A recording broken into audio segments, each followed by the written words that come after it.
Aquel viaje fue sin duda un viaje de viajes. Y esta vez repetir la palabra no resultaba redundante, reiterativo, repetitivo o ampuloso. Quizás porque la fotografía inicial de aquella aventura mostraba simplemente una expedición al país heleno, cuna de una civilización grandiosa. Pero el reverso de la instantánea nos descubría mucho más.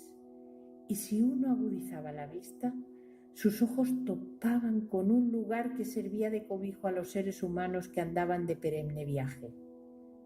Perenne, por cuanto su viaje se ha convertido en permanente y tristemente perdurable.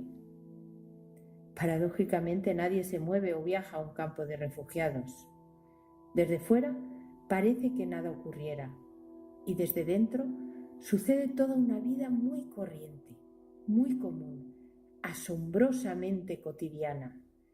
Pero el marco lo convierte todo en extraordinario. Una cita, una partida de ajedrez, una cena, una charla, y este campo de refugiados en Filipiada tiene